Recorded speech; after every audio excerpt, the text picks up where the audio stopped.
¿Alguna vez imaginaste enamorarte de alguien que, a los ojos del mundo, nunca debería ser tuyo? ¿Y si este amor naciera entre las frías piedras de un castillo, entre tronos, obligaciones y silencios impuestos por una corona?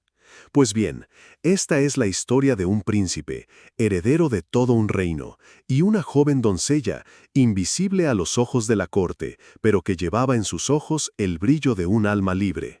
Se conocieron por primera vez cuando él huía de una aburrida reunión con los consejeros del reino. Ella estaba en el patio interior recogiendo flores para el salón principal. Un golpe, una disculpa, y la mirada que duró más de lo debido. En ese momento, sin saberlo, sus vidas quedaron selladas por algo más fuerte que la sangre, o la jerarquía, el destino. Se llamaba Elira, hija de granjeros, había sido entregada al castillo a los 12 años como pago por deudas. Creció entre pasillos silenciosos, aprendiendo a no llamar la atención, pero algo en ella siempre desafiaba las reglas. Tenía un espíritu inquieto, una valentía silenciosa que contrastaba con el miedo que las demás doncellas sentían por los nobles. El príncipe, en cambio, se llamaba Cael. Había sido educado para liderar, pero estaba aprisionado en protocolos que sofocaban su esencia misma.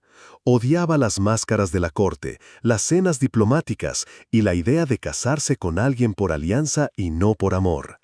Así que, al ver a Elira, tan auténtica, tan viva, algo en él despertó, algo que no había sentido desde niño. Con el tiempo, sus encuentros se hicieron frecuentes, aunque disimulados.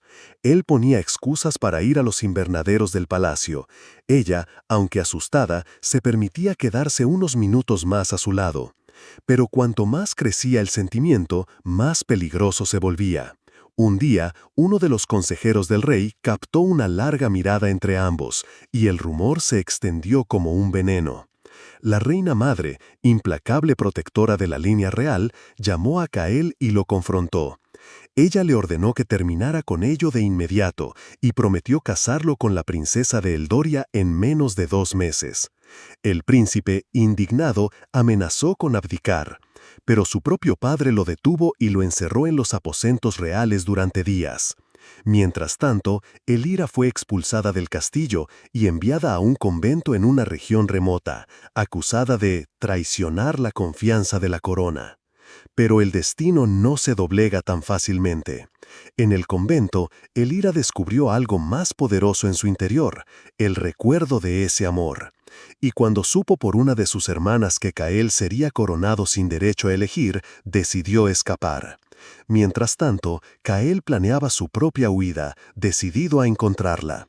Lo que ninguno de los dos sabía era que dentro de la corte alguien los había estado vigilando desde el principio, y esa persona tenía sus propios y oscuros intereses, colocar a otro heredero en el trono, aunque eso costara la vida del verdadero príncipe. La noche que decidió huir del convento, Elira sentía cada latido como un tambor de guerra en su pecho.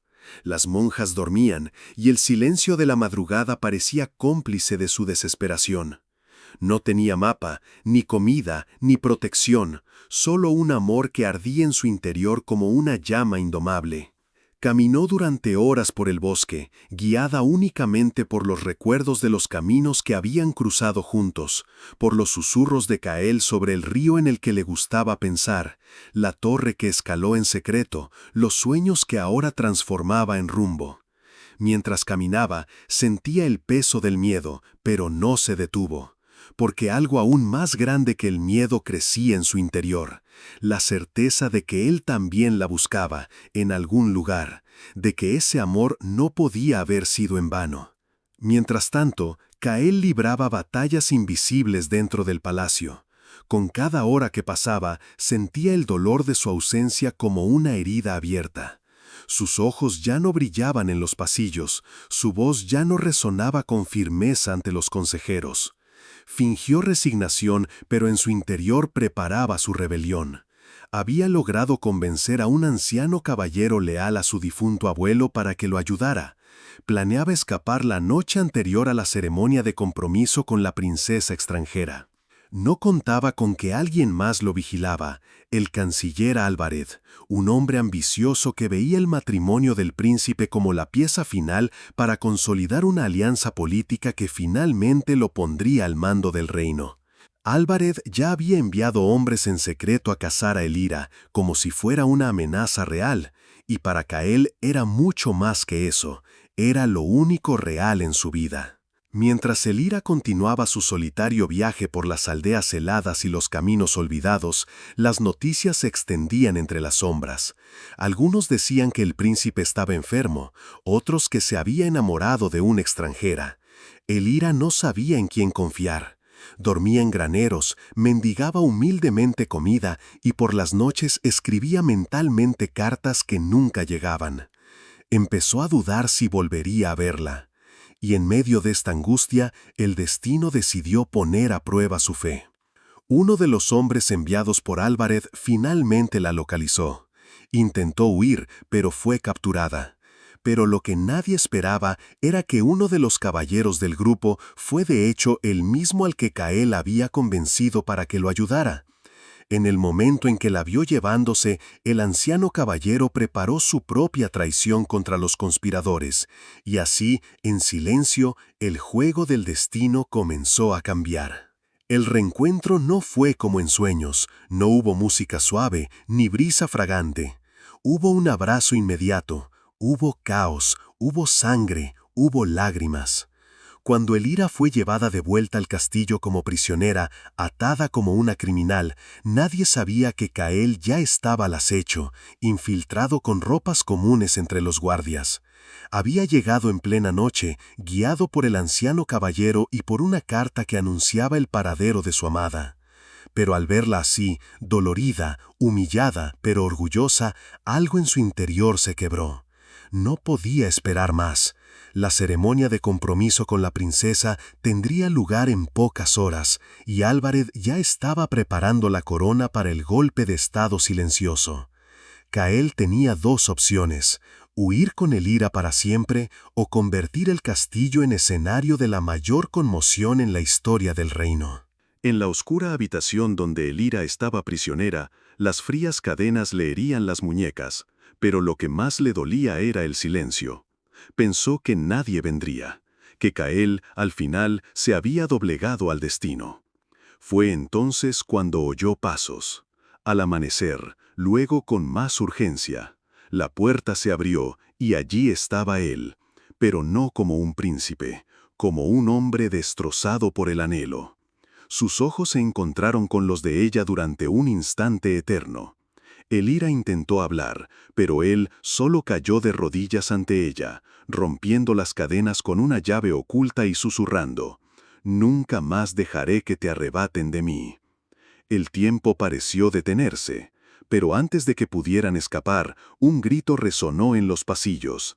Álvarez los había descubierto, y esta vez no dudaría en matar para mantener su poder. Los soldados rodearon la habitación. Elira y Cael huyeron por pasillos secretos guiados por viejos mapas que él había memorizado de niño. Tras ellos se acercaba el sonido metálico de una armadura. En un momento de desesperación quedaron acorralados en la vieja sala del trono. Pero fue allí donde Cael hizo lo impensable. Subió al púlpito real y declaró, en voz alta para que todos lo oyeran, que renunciaría al trono si no podía amar a la elegida de su corazón. Las puertas del salón estaban abiertas y los nobles que habían llegado para la ceremonia estaban allí, observándolo todo. La princesa extranjera, conmocionada, dio un paso al frente y, para sorpresa de todos, fue ella quien habló. «Déjenlos ir. Nadie merece ser amado por obligación». En ese momento todo cambió. La corte se dividió, la multitud se conmovió, y Álvarez, ahora expuesto a todos, perdió el apoyo de los pocos aliados que le quedaban. En el silencio de la noche que siguió al caos, el viejo soldado Harun, quien había entrenado a Cael desde niño y servido a 3 generaciones de reyes, buscó al príncipe con paso pesado y ojos llenos de verdad. Harun lo encontró junto a Elira, en un refugio improvisado dentro de los antiguos muros del castillo. Allí, con mano temblorosa, le entregó a Cael un pergamino sellado con el escudo de la Cámara de Consejeros, que contenía algo que lo cambiaría todo. El documento era la prueba de una conspiración. Albared, el consejero real de confianza, llevaba años reuniendo aliados para tomar el trono una vez coronado Cael. El plan era simple y cruel. Se convertiría en regente con el pretexto de proteger el reino mientras el nuevo rey se recupera de un falso envenenamiento. Después de eso, el golpe estaría consumado. Harun, que había guardado silencio durante años, ahora revelaba lo que había fingido no ver: alianzas secretas, reuniones a medianoche, cartas interceptadas. Pero había algo aún más poderoso: el desprecio de Albared por la pura sangre de la monarquía, y su desprecio aún mayor por Elira, la campesina que había cautivado al príncipe. Si no te casas con una princesa del norte, tomará el trono con el apoyo de las casas más antiguas, dijo Harun con la voz entrecortada. Pero hay una laguna: algunos consejeros aún creen en ti. Si demuestras que amas a Elira, pero también que tiene el coraje y la inteligencia para ser reina, podrían votar a tu favor. El trono puede salvarse, con ella a tu lado. La esperanza ardió de nuevo en Cael como una vieja llama reavivada. No tendría que abandonar el reino, ni a la mujer que amaba. Junto a Harun, Cael comenzó a organizar una reunión secreta con los consejeros disidentes. Elira, que había escuchado en silencio, sorprendió a todos al decir: «Si es por esta gente por la que quieren luchar, lucharé con ustedes. No soy noble, pero conozco el dolor de quienes viven bajo estos muros. Si me aceptan, lucharán con el corazón, no por la corona, sino por la verdad». Y fue entonces cuando la historia comenzó a cambiar, no con espadas, sino con coraje y amor, transformando el destino del reino. La gran sala del consejo se llenó de una tensión tan densa como la niebla que cubría los campos al amanecer. Las columnas de mármol parecían más frías que nunca, y las vidrieras proyectaban diseños en el suelo que parecían sombras en guerra. Cael entró en la sala con paso firme, ataviado con la armadura ceremonial de los reyes de Valtera. A su lado estaba Elira, con una capa azul oscuro bordada en plata, sencilla pero imponente. Las miradas se volvieron hacia ella como flechas disparadas en silencio. En el trono vacío frente a él, los 12 consejeros se reunieron en semicírculo. Entre ellos, Albared, sentado en el centro, con una sonrisa contenida y las manos entrelazadas sobre el bastón del consejo, fingía neutralidad. Pero sus ojos delataban la expectativa de un triunfo inminente. Cael habló primero, informando con valentía de los siniestros planes que Harún había revelado. Mostró documentos, mencionó nombres, leyó fragmentos de cartas interceptadas. Hubo murmullos, intercambios de miradas, sorpresa, pero también resistencia. 3 consejeros de casas tradicionales cuestionaron la veracidad de las pruebas. Y aunque fuera cierto, el príncipe no sigue el protocolo real acostándose con una doncella mientras el trono clama por una reina de sangre real, gritó uno de ellos. Albared se levantó, con aspecto ofendido, y proclamó: «Nunca quise el trono, pero si el príncipe es demasiado débil para liderar, alguien tendrá que asumir esa carga por el bien del reino». Se hizo un silencio denso. Fue entonces cuando Elira dio un paso al frente. Su mirada no era la de un súbdito, sino la de alguien que por primera vez hablaba con el alma al descubierto. «No nací entre piedras preciosas ni velos de seda, pero conozco cada rincón de este castillo, cada dolor de quienes sostienen este reino con sus manos y sus hijos. No estoy aquí para ser reina por título, estoy aquí porque amo a Cael y porque creo que juntos podemos sanar las heridas de esta tierra. No soy una amenaza para el linaje, soy la esperanza de una nueva era. Si me rechazas, no es a mí a quien niegas, sino a la oportunidad de un reino con alma». La sala estalló en murmullos, y entonces sucedió lo imposible. 3 consejeros indecisos se pusieron de pie. Uno a uno dijeron sí a la unión. La votación cambió, el trono permaneció en manos de Cael, y a su lado, Elira. El sol comenzaba a ponerse cuando las grandes campanas de la fortaleza repicaron por primera vez en meses, no por guerra ni tragedia, sino por un anuncio que resonaría en todo Valtera. El consejo había decidido y Elira sería reconocida públicamente como la compañera del príncipe Cael. La ceremonia improvisada estaba programada para esa misma noche, en las escaleras del santuario de Elarion, dios de la justicia y los orígenes sagrados.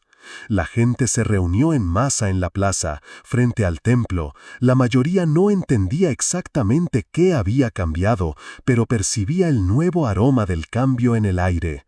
Elira caminaba junto a Cael, ya no una sirvienta escondida en los pasillos, sino una figura central, con los ojos llenos de lágrimas y la barbilla en alto. La multitud se apartó en silencio cuando ambos emergieron, como si el tiempo detuviera el aliento del mundo.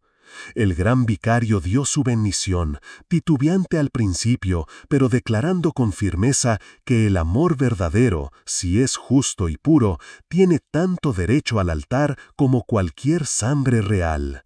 Las palabras resonaron, pero lo que realmente cambió el destino de Elira fue la reacción del pueblo.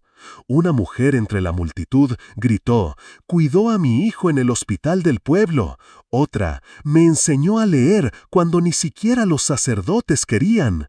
La plaza se llenó de voces que Elira desconocía, gente común que recordaba los gestos que había realizado a lo largo de los años, antes de siquiera imaginar que llegaría a la realeza. La gente vitoreó con un fervor que ni siquiera los consejeros más fríos podían ignorar. Cael le tomó la mano y delante de todos dijo: «Valtera no solo necesita una reina, necesita a alguien que conozca a la gente, y esa persona está a mi lado».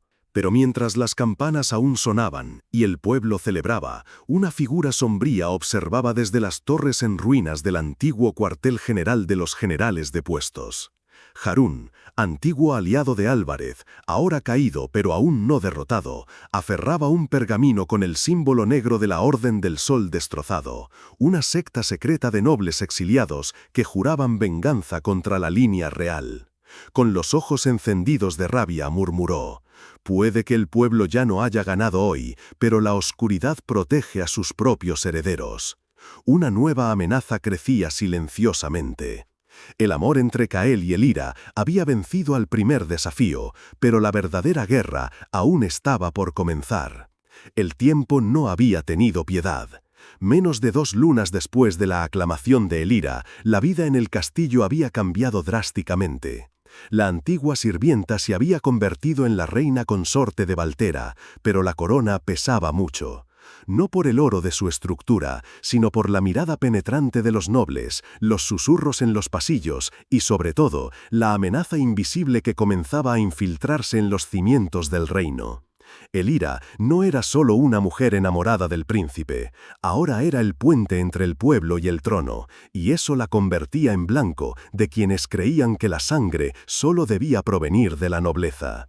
La Orden del Sol destrozado, ahora liderada en la sombra por Harún, inició un juego frío y calculado.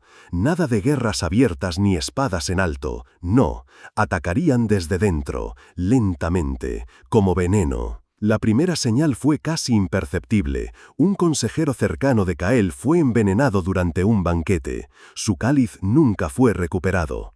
Entonces, el carruaje que transportaba a Elira al templo para bendecir la cosecha fue saboteado. Una rueda se rompió camino del acantilado. Casi cae con los guardias. Los rumores corrieron como la pólvora. Decían que la nueva reina traía mala suerte, que los dioses estaban furiosos, que el trono de Valtera había sido profanado. Elira, por su parte, se mantuvo firme, aunque en su interior la soledad comenzaba a dolerle más que cualquier ataque. Intentó sonreír, mantener la cabeza alta, pero por la noche, lejos de las miradas del reino, lloraba en silencio junto a la pequeña Janira, la hija de Cael, quien ahora la llamaba madre sin dudarlo. Cael, dividido entre proteger al amor de su vida y gobernar con equilibrio, comenzó a perder la paciencia con los consejeros que dudaban de Elira. En una tensa reunión, se puso de pie ante el consejo y declaró: «Si no confían en ella, no confían en mí, y si no confían en mí, no merecen este trono». Fue un golpe que rompió alianzas y selló el inicio de la era eliriana. Pero Harún ya lo esperaba. Había infiltrado informantes entre los cocineros, los cocheros, incluso los sirvientes de mayor rango, todos adoctrinados por la Orden del Sol destrozado, listos para el caos. Y entonces llegó la carta, sin firma, sin sello real, solo un trozo de papel sobre la almohada de Elira, escrito a mano, con tinta oscura. La reina nació sirvienta, y sirvienta volverá, sangre por sangre, uno por uno. Los ojos de Elira ya no temblaban como antes. Los días de silencio y lágrimas habían sido reemplazados por noches estudiando mapas, códigos antiguos y registros de reyes pasados. Ya no podía confiar solo en el amor de Cael, eso sí lo sabía. El amor la había traído hasta allí, pero eran la inteligencia y las maniobras políticas las que la mantendrían con vida y en el trono. Con el corazón apesadumbrado, comenzó a observarlo todo, las conversaciones susurradas entre sirvientes, las miradas desviadas durante los consejos, las sonrisas falsas en los banquetes.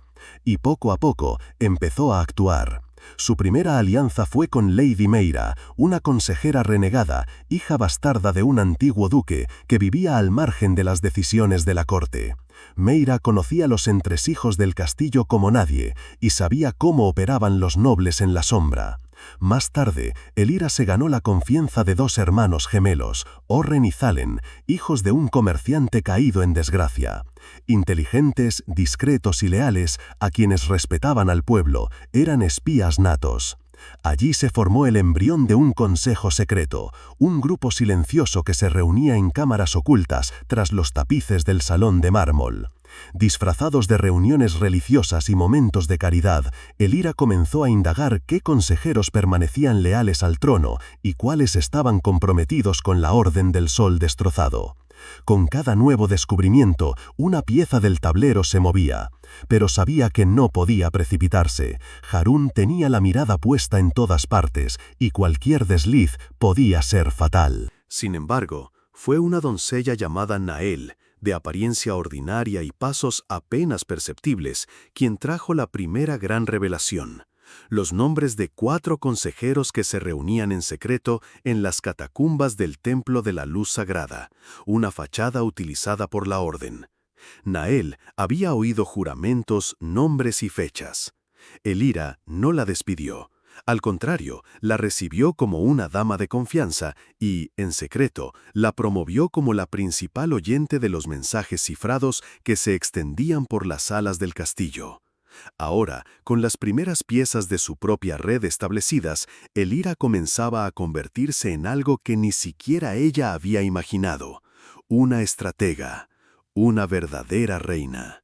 Pero a medida que aumentaba su influencia, más sutiles y peligrosos se volvían los ataques. Intercambio de frascos de perfume, vestidos cosidos con hilo de plata maldito, cartas falsificadas con falsas confesiones de traición. Elira resistió cada golpe, pero lo sabía, Harún solo estaba preparando el ataque final. Y mientras el pueblo aún la veía como una reina improbable, los dioses comenzaron a actuar, porque la guerra que se avecinaba no sería solo cuestión de sangre, sino de fe, símbolo y alma. En los callejones de piedra, donde el viento traía historias incluso antes de pronunciarlas, el nombre de Elira empezó a cobrar una forma diferente. De tímidos susurros a respetuosos murmullos, los comerciantes de la plaza empezaron a dejar monedas de oro con su símbolo grabado en secreto, como ofrendas silenciosas. Las mujeres de los pueblos, que antes la habían visto como una simple sirvienta elevada por un capricho del destino, ahora cosían capas con su escudo de armas improvisado, una flor de fuego sobre una luna hendida, símbolo de renacimiento y valentía. Incluso los niños de los campos de entrenamiento empezaron a simular batallas donde Elira era la comandante, desafiando a reyes y sombras con espadas de madera y ojos de fuego. Era un movimiento que no nació de decretos, sino del instinto popular. El pueblo vio en ella algo que ni siquiera los nobles entendían: la verdad. En las noches de hambre mandaba distribuir pan caliente hecho con las sobras de la cocina real, pero nunca como caridad, siempre como reparación. En templos olvidados, donde la voz del pueblo jamás llegaba a los salones dorados, Elira empezó a aparecer en silencio, arrodillada junto a los humildes, llorando por sus muertos, escuchando el dolor de madres y huérfanos de guerra. Esto incomodaba a sus consejeros. Después de todo, no existía un protocolo para este tipo de poder, el poder del afecto colectivo. No se podía contener la fe del pueblo como se controlaban los ejércitos, y eso era exactamente lo que estaba empezando a suceder. La fe se volvió hacia ella, no por la corona que portaba, sino por la presencia que ofrecía. Artistas errantes empezaron a cantar baladas con su nombre. En una de ellas, Elira era llamada la Reina de las Cenizas, porque había surgido de la pérdida, el amor y el dolor, y aún así había elegido el camino del pueblo. Esta canción estaba prohibida dentro de los muros del palacio, pero florecía en los mercados, en la cosecha e incluso en los barcos mercantes que cruzaban los ríos fronterizos. La noticia cruzó montañas y desiertos. Había una mujer en el trono de Virelia, y estaba hecha de coraje y luto, no de joyas y títulos. Fue en ese momento que Cael, aún recuperándose de la última batalla contra los insurgentes del sur, comenzó a comprender que su presencia a su lado ya no era solo una cuestión de amor, sino un escudo. Ya no era solo la reina consorte, Elira se había convertido en el centro mismo de la fuerza del reino. La plaza central de Virelia nunca había estado tan llena de vida. Banderas con el símbolo de Elira ondeaban al viento, colgadas por manos anónimas de tendederos, ventanas y balcones. La ceremonia fue sencilla, tal como ella había exigido: un discurso al pueblo sobre las reformas en el consejo y la reapertura de los graneros reales a las aldeas afectadas por la sequía. No habría despliegue de poder, solo gratitud. Pero a la sombra de las columnas de mármol, ocultos bajo finas capas y rostros fríos, los nobles aliados de Albarede se reunieron, murmurando planes como serpientes silbando entre la hierba alta. Uno de ellos, Lord Bacien, había sobornado a 2 de los guardias de primera línea. Otra, Lady Luriane, había contratado a un mensajero disfrazado para que gritara insultos en medio del discurso e incitara un motín público. Sería suficiente para manchar la imagen de Elira, sería suficiente para obligarla a retirarse, o eso creían. Elira subió al púlpito de piedra, sin armadura ni corona. Llevaba un vestido gris perla, con un único broche de plata en el pecho, la flor de fuego que el pueblo le había regalado. Su voz era firme, clara y al mismo tiempo ahogada por una sincera emoción.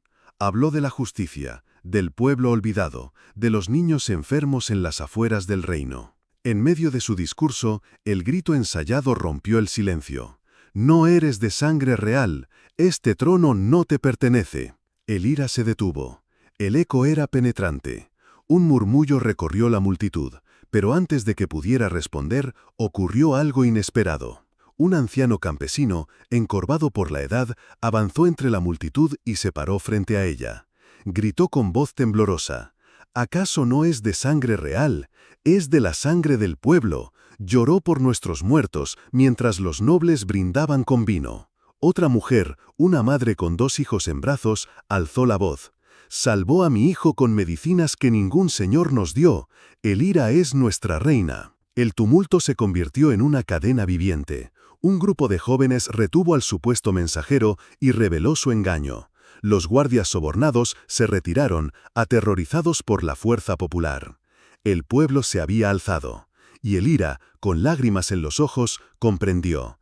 Esa mañana no la habían protegido ni el ejército ni la política, sino la verdad de quien la había elegido. En el sombrío salón del castillo, donde los pesados tapices amortiguaban hasta los susurros más sutiles, Albarede se encontraba ante los consejeros más influyentes. Sus ojos eran como brasas ardientes, irradiando una mezcla de ira contenida y frío cálculo. «¿Te atreves a cuestionar mi derecho? Mi plan está en marcha, y nada debe desviarlo de su curso». La tensión flotaba en el aire como una advertencia silenciosa, mientras algunos consejeros intercambiaban miradas inquietas. Lord Basien, quien había apoyado al príncipe hasta entonces, habló con voz mesurada pero firme. Albarede, el apoyo del pueblo a Elira es mayor de lo que imaginábamos. Seguir insistiendo en este camino podría costar no solo tu reputación, sino también la estabilidad del reino. Otra consejera, la austera Lady Serilda, se inclinó hacia adelante, sosteniendo con dedos temblorosos un pergamino con registros de las últimas protestas populares. El apoyo popular a Elira crece cada día, y si continuamos con este conflicto abierto, corremos el riesgo de fragmentar el consejo y dividir las fuerzas que deberían estar unidas. Albarede golpeó la mesa con fuerza, con la mirada fija y amenazante. «Fragmento, no. El trono será mío, cueste lo que cueste». Elira es una amenaza que debe ser eliminada antes de que se vuelva indiscutible. Sin embargo, la sorpresa provino de la voz serena y respetada de Lord Malric, quien había permanecido en silencio hasta entonces. Si la guerra contra Elira se convierte en una batalla interna, todos perderemos.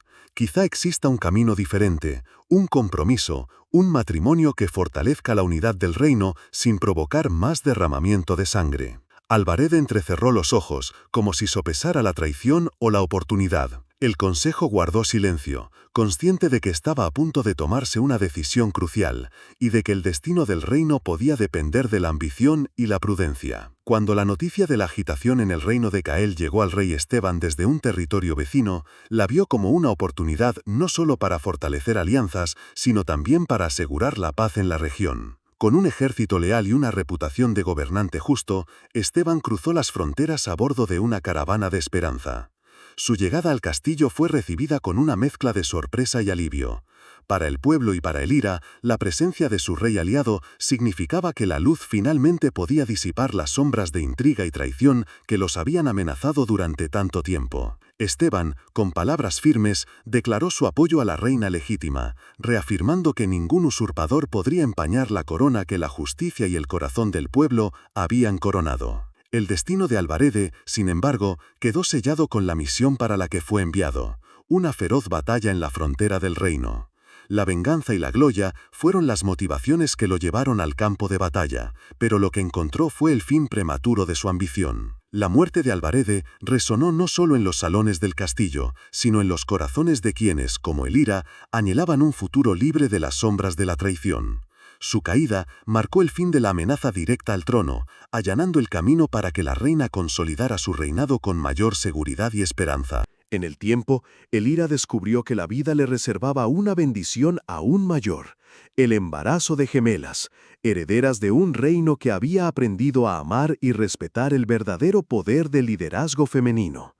El nacimiento de las niñas trajo nueva luz al castillo, renovando los votos de protección y prosperidad para el pueblo.